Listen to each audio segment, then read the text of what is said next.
What is up, you guys? We are back with another post from the Neville subreddit in the Lost Posts archive, and this one is called Tips to Manifest.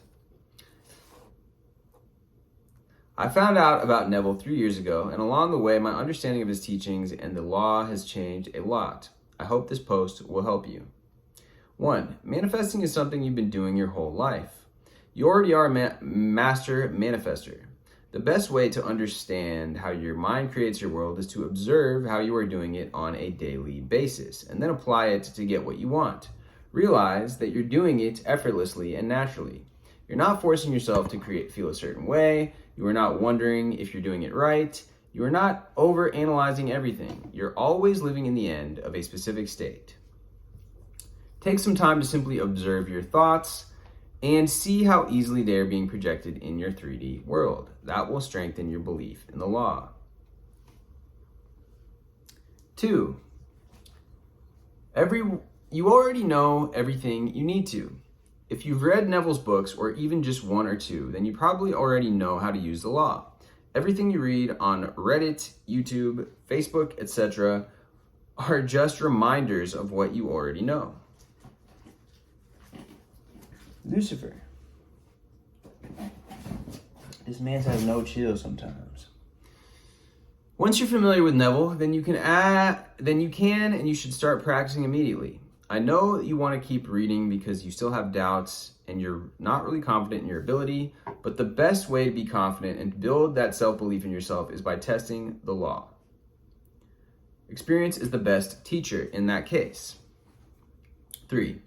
Everyone is you pushed out. Again, this is something that can be hard to grasp, and the only way you'll truly know this is by testing it. This is very important because once you see that everyone is you pushed out, then you just know that no one can stop you from your desires from manifesting.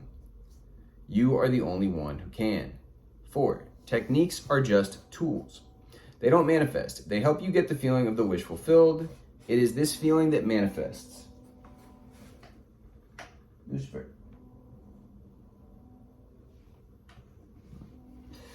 This man's too much sometimes.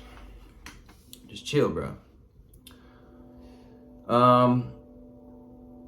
What matters is that you truly feel what your desire is fulfilled. This is why so many people succeed with different techniques, because they truly felt whatever they wanted was done. Feeling is the secret. 5. Be a doer, not a hearer. Neville repeated this many times, and it's so important.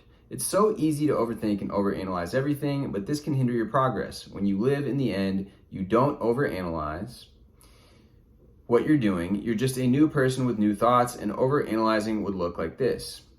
I am successful. Do I actually believe that? Do I feel successful? Am I lying to myself?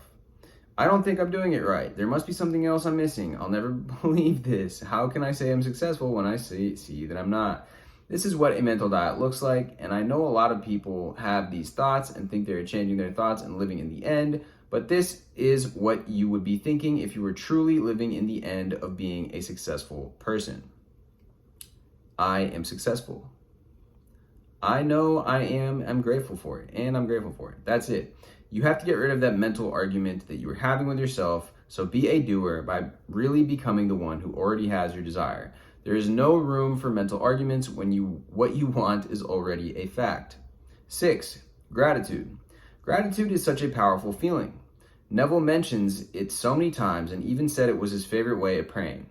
When you are in a state of gratitude, you manifest so many wonderful things that are coming from that state and that make you feel even more grateful.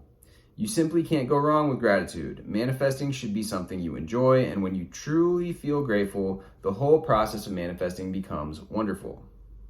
Time isn't real. This is number 7.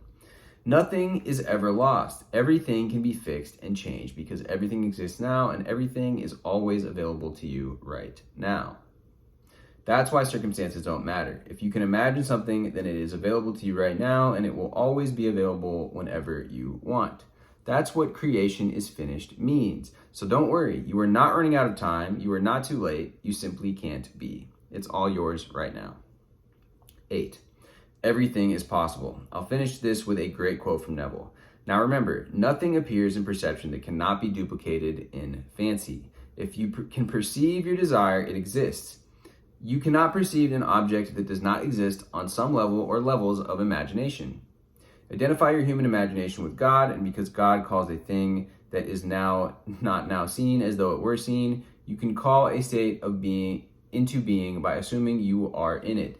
And if you believe you have received your desire, you will, for belief will lead the way to its fulfillment.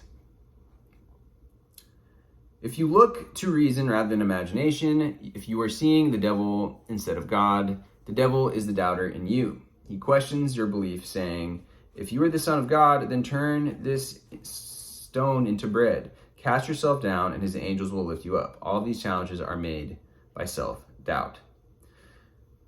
That's an interesting quote at the end there, because there is a book by Napoleon Hill called Outwitting the Devil. And in that book, which was too controversial, I guess, at the time that he wrote it, he interviews the devil, and he asks the devil all of these things about why it is that the world is the way that it is.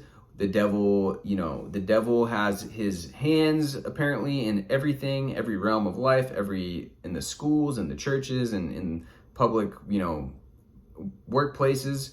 And Napoleon Hill asks him all of these questions, and it's very well written and well worded. And the devil has answers to all of these things. And that is, the devil, that may seem like an archaic phrase and way of thinking, but it's just semantics. It's just, are you allowing your own thoughts to hinder your progress? And that's kind of like the way that I see it. It's like a metaphor. The whole book is like a metaphor, and it's a very valuable book.